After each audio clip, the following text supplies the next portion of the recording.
Muy buenos días a todos. Hoy vamos a tratar un tema sobre qué implica vivir oprimido o descansar en Cristo. ¿Qué significan ambas cosas? En el tema de la opresión, evidentemente, hay muchos tipos de opresión que el ser humano puede sufrir a lo largo de su vida. Puede ser, por ejemplo, opresión producto de el maltrato, el abuso de otras personas en circunstancias muy difíciles, y otros puede ser una opresión producto de la propia imposibilidad de escapar a todo el poder de la carne para sumergirnos en multitud de pecados. E incluso también pueden haber opresiones que vienen directamente de la influencia demoníaca y pueden hacer que las personas sufran mucha serie de experiencias tremendas y que van a hacer que su vida sea una vida oprimida y totalmente aterrorizada. Pues bien, hay muchos tipos de opresión, pero ahora queremos hablar qué es lo que ofrece Jesús para poder solucionar esas opresiones humanas.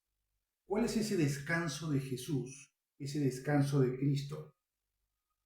Y eso es lo que vamos a ver sobre, básicamente para analizar un pasaje de las palabras del propio Jesús sobre este asunto y poder entender verdaderamente qué es exactamente lo que dijo Jesús. Porque podemos tener una idea ligera, pero no necesariamente entenderlo en profundidad. Bien, vamos a ver qué es lo que dice este pasaje, pero antes faltaba un tipo de opresión. Quizás es el más relevante del tema de hoy. Es la opresión de aquella persona que, queriendo honrar y agradar a Dios, no lo puede conseguir, porque se encuentra que es impotente de poder cumplir con los mandatos de Dios. La carne se sobreimpone y eso le genera una enorme angustia, una enorme sensación de frustración espiritual que lo sume pues en una verdadera opresión, porque descubre que si no puede cumplir los mandatos de Dios, su destino eterno es la condenación del infierno, de acuerdo a esa perspectiva religiosa. Y por lo tanto, pues esa persona vivirá aterrorizada y en la constante expectativa de ser condenada y de irse al infierno. ¿Es eso el cristianismo auténtico?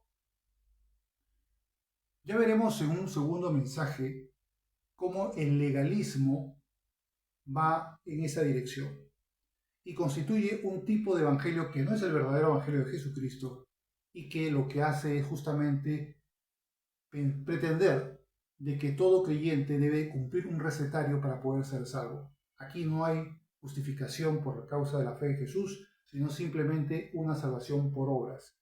Y claro, como esas obras no son capaces de poder cumplirlas a su cabalidad, ¿qué pasa? Que al final viven una vida aterrorizada por la posibilidad de terminar siendo condenados de todas maneras porque no pueden cumplir los estándares que Dios pide. Entonces vamos a ver cómo se diferencia eso de la verdadera fe cristiana. Incluso puede haber casos en que la persona se pueda enojar con Dios, como le pasó a Lutero. Lutero era un hombre que vivía en esa visión legalista del cristianismo y era un hombre que sí quería de todo corazón honrar a Dios, pero se notaba terriblemente de que no podía. Y al no poder, pues él se frustraba y llegó un momento en que dijo, qué Dios tan cruel que pide a los seres humanos un cumplimiento que no son capaces de poder lograr. Y obviamente no es el único personaje de la historia o persona que a lo largo de la historia haya pensado eso y se haya enojado con Dios por esa razón. Incluso algunos se han apartado de la fe porque dijeron, bueno, yo no puedo seguir en esto y bueno, pase lo que pase, pues yo voy a seguir con mi vida, hacer lo que yo quiera porque no puedo simplemente involucrarme en un compromiso con Dios para poder cumplir su palabra porque no puedo. Siempre voy a encontrar que voy a fallarle en algún momento y si yo le fallo y pienso que al solamente fallarle ya estoy perdido, entonces no hay escapatoria. ¿Cómo se podría escapar a esa terrible condición? Ahora vamos a ver un pasaje que dijo el Señor, muy interesante.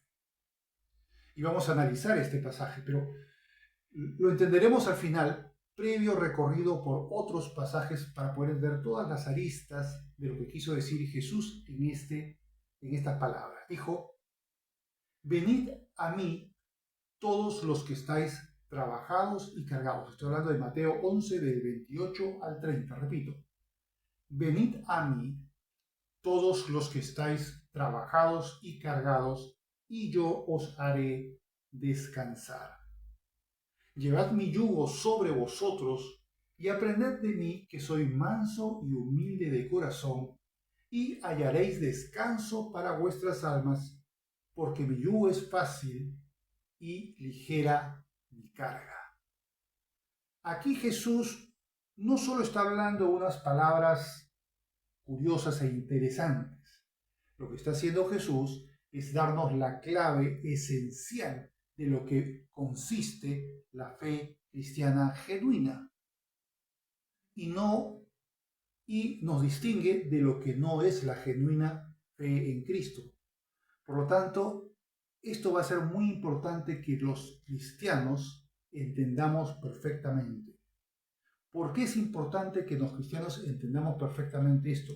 Porque lamentablemente, incluso cristianos nacidos nuevos de muy buenas intenciones, pueden por falta de conocimiento dejarse arrastrar por los legalistas que no solo están instalados en ciertas religiones o iglesias, sino también están promoviendo sus ideas a través de mensajes en YouTube, algunos de ellos con contenidos verdaderamente sublimes, que tú los escuchas y muchos de ellos dicen cosas muy ciertas que van a conmover el corazón del creyente, pero también hay otros mensajes de estas mismas personas que te llevan a una visión totalmente legalista de la fe cristiana. Una visión falsa que Pablo en la epístola a los Gálatas la va a señalar como otro evangelio. Por lo tanto, esto es muy grave. Es importante poder discriminar todo esto y poder saber qué es lo que quiere decir. Bien, aquí este pasaje nos arroja varias preguntas. En primer lugar, ¿quiénes son los que están trabajados y cargados? ¿Por qué están trabajados y cargados? ¿En qué consiste el yugo de Jesús? ¿Por qué se enfatiza que Él es manso y humilde de corazón? ¿Qué tiene que ver eso con todo este asunto? ¿Por qué su yugo permite que nuestra alma pueda descansar y no estar abatida y oprimida? Y por último, ¿por qué dice que su yugo es fácil y ligera su carga? Esto, pues, no es un tema baladí de poco interés, sino absolutamente y crucialmente importante. Para poder empezar a analizar esto, vamos a ver un pasaje en Juan capítulo 8, verso 31 al 32. Fíjense las palabras que dice y cómo sorprende a los oyentes con lo que dijo. Dice Jesús. Dijo entonces Jesús a los judíos que habían creído en él. Fíjense que está hablando de gente que le está oyendo, que ha creído en el mensaje de Jesús. Y ahora Jesús está completando sus ideas con lo que va a decir a continuación. Dice, si vosotros permanecéis en mi palabra, seréis verdaderamente mis discípulos. Y luego dice, y conoceréis la verdad, y la verdad os hará libres. Y esto evidentemente confundió a algunos oyentes diciendo las palabras que vamos a ver luego. Fíjense lo que dice en el verso 33 al 36 del mismo capítulo. Le respondieron, linaje de Abraham somos, y jamás hemos sido esclavos de nadie. ¿Cómo dices tú, seréis libres? Ahí estaban perplejos. Les había hablado que eran esclavos. Y yo estoy diciendo, ¿esclavos de quiénes? No somos esclavos. Somos personas libres. ¿Por qué dices que somos esclavos? Y luego Jesús le va a responder y le va a decir, de cierto os digo, que todo aquel que hace pecado, esclavo es del pecado. Y el esclavo no queda en la casa para siempre. El Hijo sí queda para siempre. Así que si el Hijo os libertare, seréis verdaderamente libres. Entonces aquí dice varias cosas el Señor. El que hace pecado, esclavo es del pecado. Y aquí Jesús está reconociendo en el ser humano la realidad triste de la debilidad carnal para poder cumplir los mandamientos de Dios. Él dice, el que guarda mis mandamientos, si mis palabras permanecen en vosotros, seréis verdaderamente mis discípulos y conoceréis la verdad, es decir, conoceréis a Dios, porque la verdad es un sinónimo también de Dios, de Jesús, y Dios te hará libre. Eso lo quiere decir. Ahora, permanece en su palabra significa confiar en Jesús y seguir lo que Él nos enseña en su palabra. De esa manera vamos a demostrar que estamos conociéndole a Él, y es al conocer a Él que vamos a ser libres del poder del pecado, del poder de la carne. Pero eso, ¿cómo se cocina? ¿Cómo es que procede todo ese tema? Todavía como que no lo entendemos muy bien. Entonces es lo que dice luego, dice unas palabras un poco misteriosas.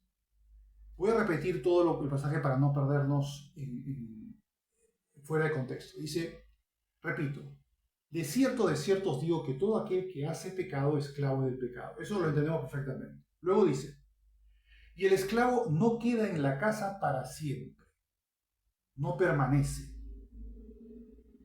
Va a llegar un momento en que termina y se acabó. Llega la muerte y punto. Sin embargo, dice, el Hijo sí queda para siempre. Cristo es eterno, queda para siempre. Así que si el Hijo os libertare, seréis verdaderamente libres. ¿Qué significa esto? Que el que está en Cristo ya no va a ser ese esclavo sujeto a la muerte, sino que tendrá vida eterna, no por sí mismo, sino porque Dios lo va a vivificar en Cristo. Es la vida de Jesús que es transferida a nosotros, es la justicia de Jesús que es transferida a nosotros. Por lo tanto, somos justificados ante Dios porque Dios verá no nuestra justicia, que es un trapo de inmundicia, como decía Isaías, sino verá la justicia de Cristo. Esa es la libertad que nos va a ofrecer Jesús del poder de la carne, de toda opresión del enemigo que nos impide poder cumplir los mandatos de Dios. Y como tenemos ese problema, no podemos ser justificados por nuestra propia capacidad para poder cumplir esos mandatos, sino que somos justificados porque Dios imputa en nosotros, atribuye la justicia de Jesús y mira en nosotros no nuestra justicia, sino la justicia de Jesús. Eso es muy importante. Bien. Pero claro, esto no lo entienden muchas personas. Y el problema de no entenderlo es que les lleva pues a una gran frustración, a una incluso podríamos llamarle absoluta desesperación. Y hay un pasaje interesante en la Epístola a los Romanos que Pablo nos dice, o graficando mejor dicho, ese sentimiento en el corazón de frustración, de horror.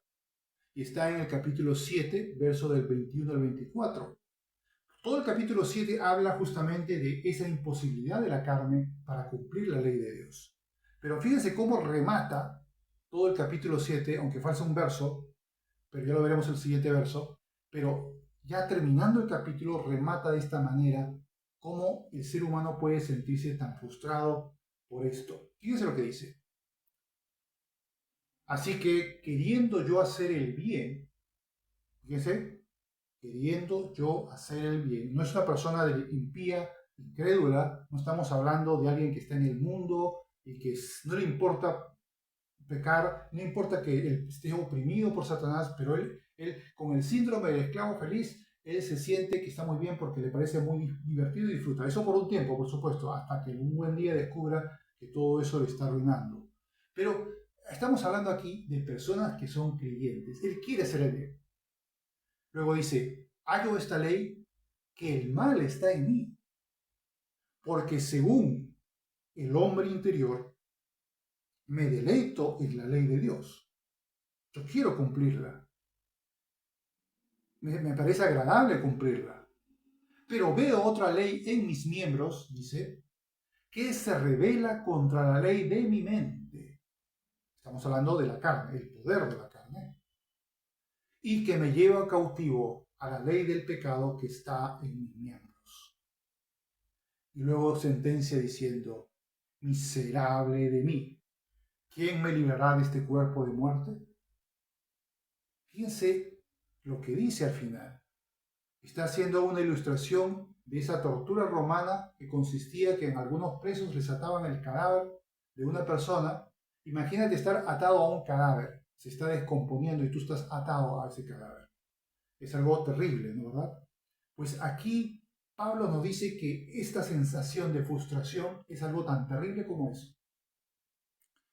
Y es verdad que muchas personas han sentido esa frustración y han estado totalmente oprimidos bajo esa esclavitud de saber que no tienen capacidad alguna o parcial para cumplir toda la ley. Es decir, algunas cosas quizás las puedan hacer, pero hay otras que se les escapa. Y claro, si piensan que para ser salvos necesitan un cumplimiento perfecto, se dan de bruces porque se dan cuenta que eso no lo pueden lograr y saben pues que su único destino que les queda es la condenación.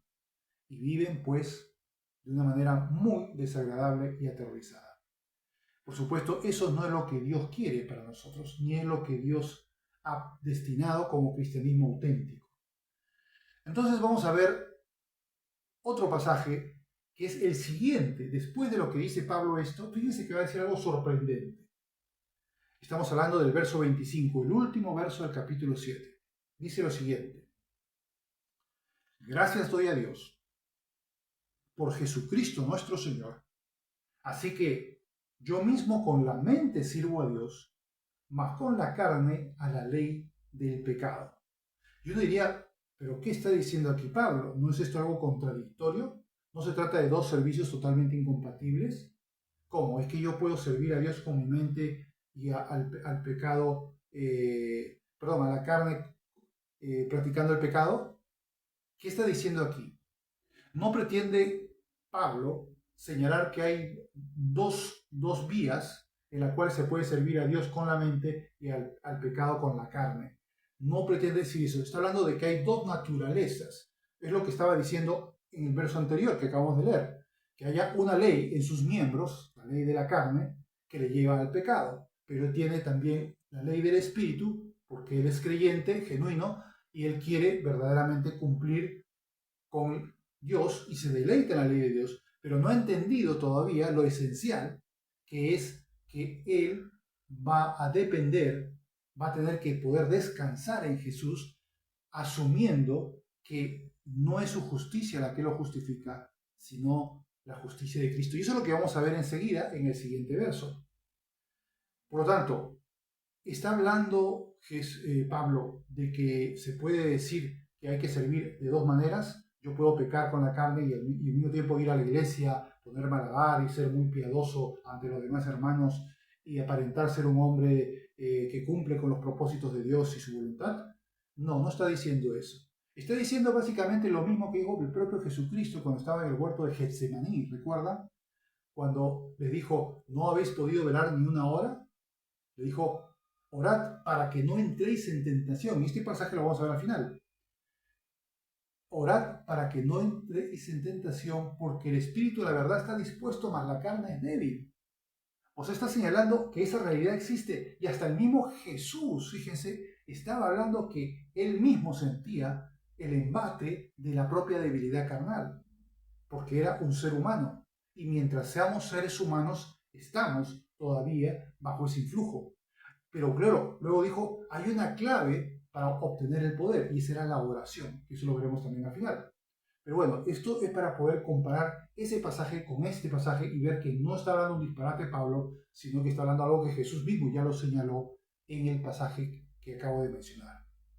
Bien, entonces aquí hay algo muy importante que el cristiano tiene que entender.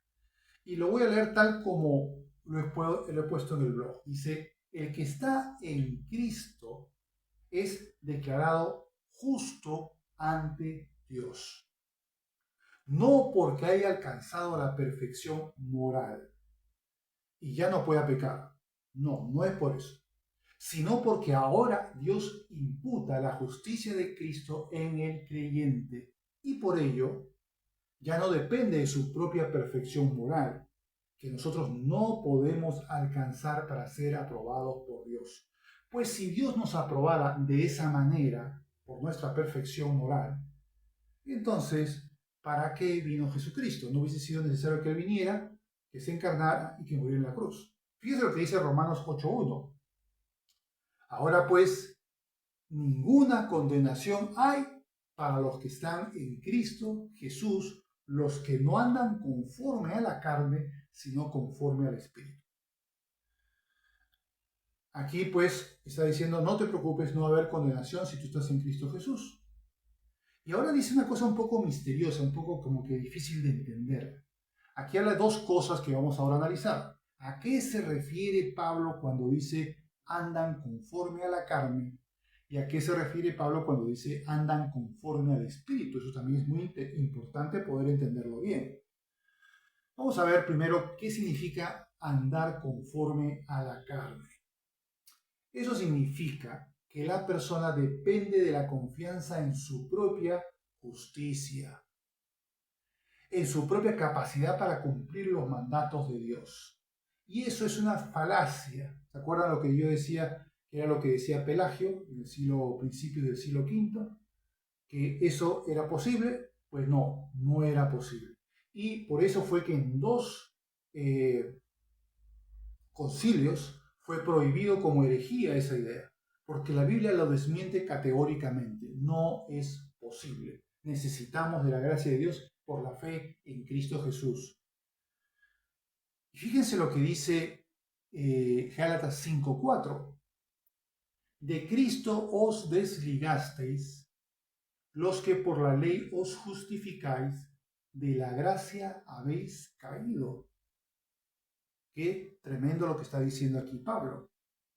Si tú pretendes justificarte por la ley, por tu propio esfuerzo, lo que estás haciendo es desligarte de Cristo y caer de la gracia de Dios. Y lo está diciendo a una iglesia que él mismo había fundado y que admiraba muchas virtudes de los Gálatas. Y tiene que escribirles una carta bastante fuerte, justamente para combatir a los legalistas que habían ido a infiltrarse en la iglesia de Galacia para perturbar la genuina fe de los Gálatas y pervertirla con otro evangelio, que era justamente ese evangelio de justificación por obras, por autojustificación, y eso no es el evangelio de Jesucristo. Fíjense, repito, si uno comete ese error y uno escucha a estos iluminados que están por YouTube o en algún predicador de alguna iglesia, que tú escuches, que diga que hay que seguir un recetario, que él te da el recetario, por cierto, y a veces es estrambótico, tremendamente estrambótico, o que si no sigues ciertas ideas que él cree no puedes ser salvo, no te vas al infierno, ten mucho cuidado porque puedes caer en el error de los Gálatas y necesitas la misma exhortación de Pablo para ellos. De Cristo os desligasteis, los que por la ley os justificáis, o por seguir un recetario de preceptos. De la gracia habéis caído. Cuidado, mucho cuidado con eso. Ya yo explicaré más en un siguiente mensaje en qué consiste y cuáles son las estrategias, las aristas de todo este problema de legalismo que se instala, desgraciadamente, ya en algunas iglesias ya son legalistas y otras están en proceso de convertirse en legalistas y pervertir el Evangelio de Jesucristo. Pues bien, ¿qué significa entonces andar conforme al Espíritu? Si andar conforme a la carne significa que yo dependo de mi confianza en mí mismo, ¿qué significa andar conforme al Espíritu? Que yo dependo de mi confianza en Cristo, en la capacidad espiritual que me da el Espíritu Santo, que por el poder del Espíritu Santo, para yo poder cumplir los mandamientos de Dios, no por mi propio esfuerzo. Entonces, no es por mi propia justicia, sino que depende de mi fe en Jesús, que es el único verdaderamente justo que sí cumplió todos los mandatos de Dios y que en su justicia son justificados aquellos que creen en Él. Ese es el truco de la verdadera fe cristiana, que no dependemos de nosotros. Eso no significa, como algunos dicen por ahí, que critican a esta doctrina que estoy mencionando, que es totalmente bíblica, que eso te lleva al libertinaje. Como decía Pablo, ¿Pecaremos para que la gracia abunde? De ninguna manera. Por supuesto que no. No vamos a abusar de la gracia de Dios. La gracia de Dios nos va a facultar para poder agradar a Dios, pero ya hemos sido justificados no por lo que seamos, porque sabemos que no somos, por muy bueno que tú puedas pensar que eres, ante los ojos de Dios y ante su santidad, no somos nada. Todas nuestras justicias son como trapos de inmundicia. Por lo tanto, no podemos justificarnos ni pensar de que en nuestra justicia podemos ser aceptos ante Dios. Somos aceptos porque porque Dios ve a Jesús en nosotros, ve su justicia, ve su santidad perfecta. Y nosotros somos llevados pues a poder desarrollar esa santidad no por nuestro esfuerzo, sino por nuestra comunión con Dios, por el influjo de la oración, como veremos al final, para que el poder de Dios se instale en nuestro corazón y podamos ir teniendo cada vez más poder contra el pecado y ir apartándonos de él para que podamos, nuestra actitud de santidad pueda consolidarse en una consagración a Dios. Ese es el camino correcto. Fíjense lo que dice Gálatas 2, verso 16. Sabiendo que el hombre no es justificado por las obras de la ley, sino por la fe en Jesucristo. Nosotros también hemos creído en Jesucristo para ser justificados por la fe de Cristo, y no por las obras de la ley que yo pueda producir, por cuanto por las obras de la ley nadie será justificado. Ahora alguien dirá, sí, pero Santiago decía que la fe actúa juntamente con las obras. Santiago no quería decir, o no estaba contradiciendo lo que Pablo dice, simplemente lo que quería decir que las obras son la manifestación de la fe. Eso nada más.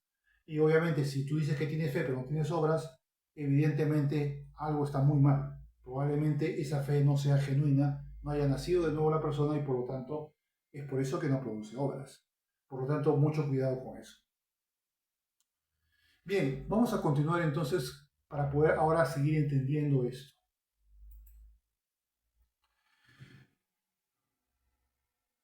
¿Qué nos libera, pues, la fe de Cristo?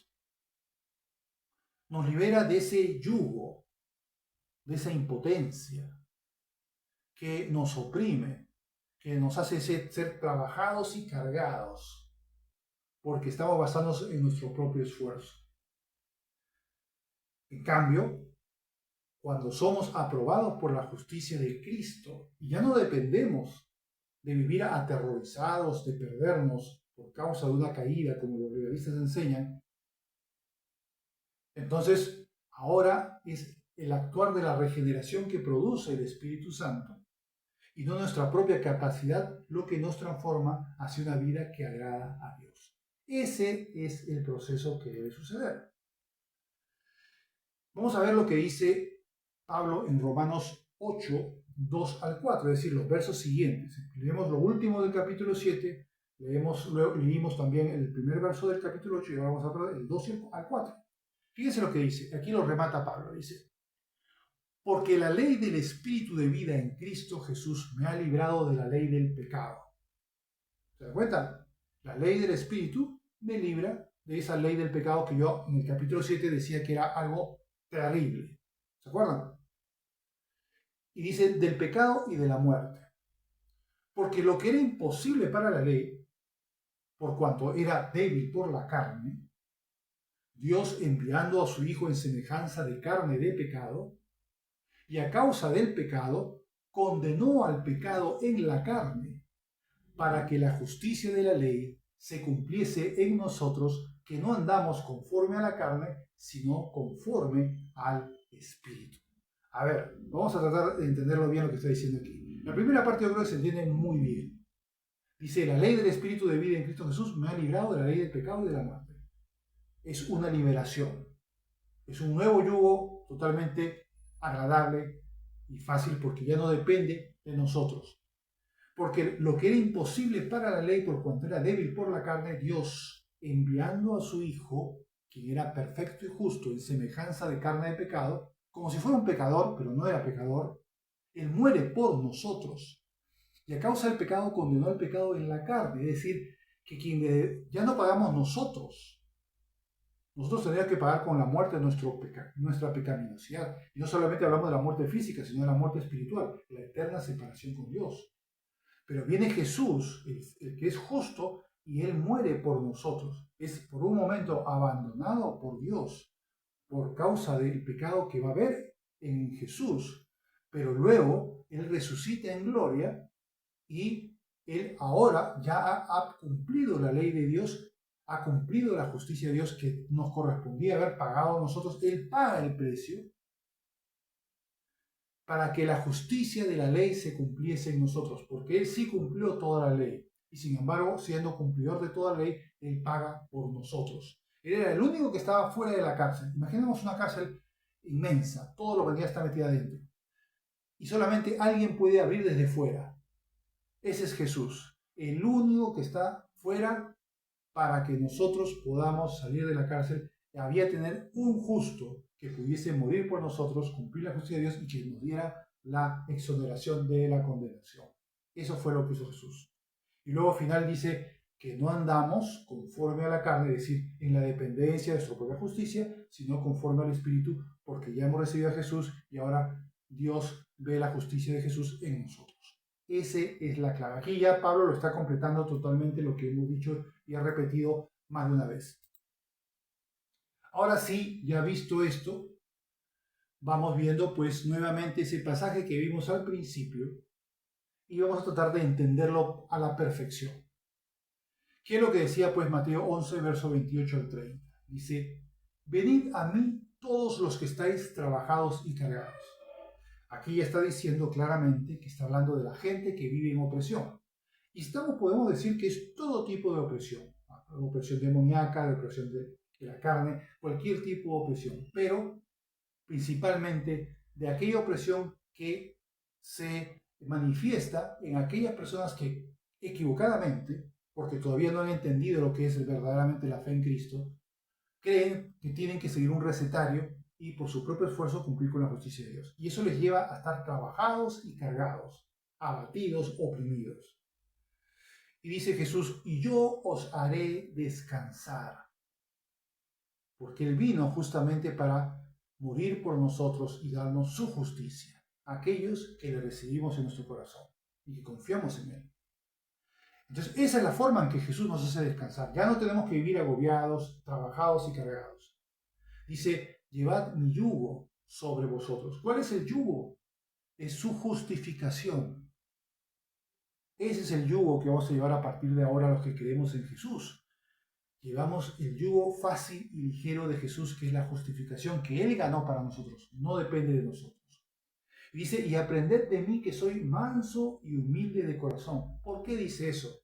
Porque contrariamente a lo que pensaba Lutero y otros, cuando todavía no habían entendido leyendo Romanos lo que verdaderamente era el Evangelio de Cristo, y pensaban que tenían que luchar por una autojustificación ante Dios, y veían que Dios les parecía un juez cruel, que les obligaba a hacer cosas que eran incapaces de cumplir. Entonces ese no es Jesús. Dice, yo soy manso y humilde de corazón, misericordioso.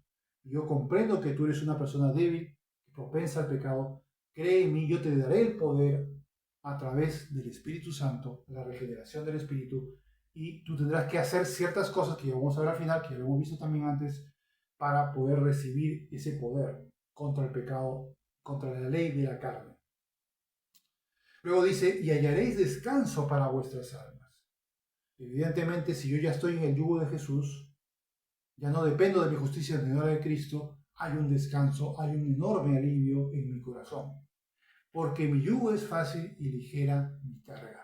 Y vaya que es fácil y vaya que es ligera, porque depende de Jesús. Ahora uno dirá, bueno, yo puedo abusar de esto, yo puedo ser un creyente indolente que continuamente está abusando de eso. Por supuesto que no. Ese no es el propósito. Pero reconoce Dios y sabe Dios que nosotros somos débiles todavía en la carne, que aunque estamos en un proceso de santificación, de la regeneración del Espíritu Santo en nuestras vidas, con todo, todavía no somos perfectos, todavía pecamos, todavía fallamos.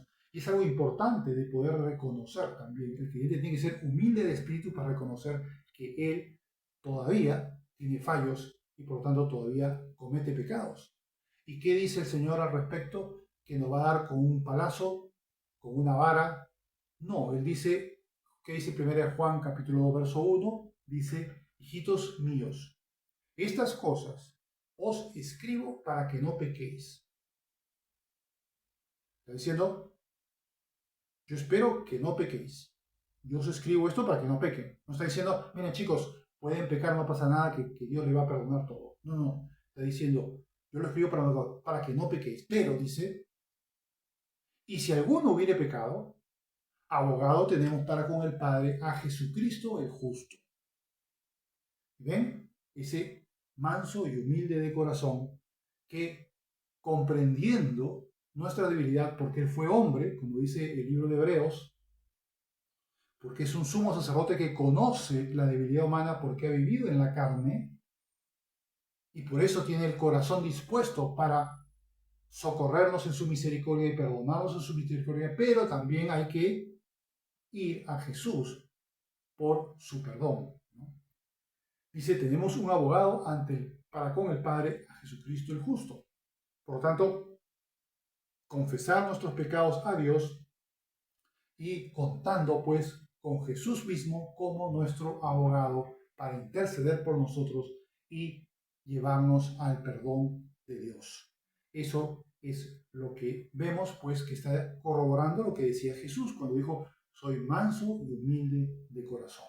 ¿Qué más para ir terminando? Bien, ¿cómo obtenemos el poder para poder vencer al pecado? ¿Es a través de un esfuerzo denodado de la persona? O sea, por supuesto que no, porque ya Pablo se ha explayado bastante en el capítulo 7 de Romanos para decirnos que eso no es posible. Ya lo hemos estado diciendo varias veces que eso no es posible. Pero no hay poder por parte de Dios que pueda infundir en el creyente para que éste pueda verdaderamente mejorar su vida espiritual y vencer las tendencias pecaminosas. Pues sí. Fíjense lo que dice, y ya lo mencioné antes, Marcos 13 al 38. Dice, velad y orad para que no entréis en tentación. El espíritu, la verdad, está dispuesto, pero la carne es débil. Entonces, ¿cuál es la solución que plantea aquí Jesús? Y que les dice a los discípulos, hagan esto para que ahora que van a ser tentados, porque van a venir los alguaciles a llevarme preso, y ustedes van a huir corriendo, pues van a ser tentados a desanimarse. Y Satanás lo va a zarandear como trigo. ¿Por qué? Porque la carne es débil. Pero yo les digo, oren, sigan orando, velad y orad, para que no entréis en tentación y para que tengas fortaleza de Dios. Ese es el truco de cómo el creyente obtiene poder contra el pecado. Por supuesto que Dios puede también dar por la gracia suya a través del Espíritu Santo una capacidad a veces instantánea, pero a veces hay que pedirla también. Hay personas que se convierten y dejan vicios terribles, apenas cambia su corazón. Dios los transforma y les da un poder contra el pecado desconocido para ellos. Pero también muchas veces eso sucede después de velar y orar en oración, para que de esa manera ese poder llegue. Y yo creo que hay muchos creyentes que pueden comprobar en sus vidas que efectivamente eso se produce. Y si una persona ora muy poco, un creyente ora muy poco, es probable que todavía la carne esté con un poder muy fuerte en su vida por causa de una vida de oración muy pobre. Por lo tanto, eso hay que tenerlo muy en cuenta. Es una de las claves de la vida cristiana. Vamos a terminar pues con esta conclusión. ¿Cuáles son esas dos claves que quiero señalar aquí para terminar? Primero, la confianza en Cristo para ser salvo. No por nuestra propia justicia, sino por la justicia de Cristo. Eso significa andar conforme al Espíritu. Y segundo, el cultivo de nuestra comunión con Cristo a través de la oración para así tener el poder del Espíritu Santo para vencer el pecado y guardar los mandatos de Dios. Eso es lo esencial. Ya el próximo mensaje veremos cómo este legalismo se manifiesta, cuáles son sus premisas y por qué no debemos dejarnos engañar y desviar nuestro corazón a algo que no es el Evangelio de Cristo. Bien, hermanos.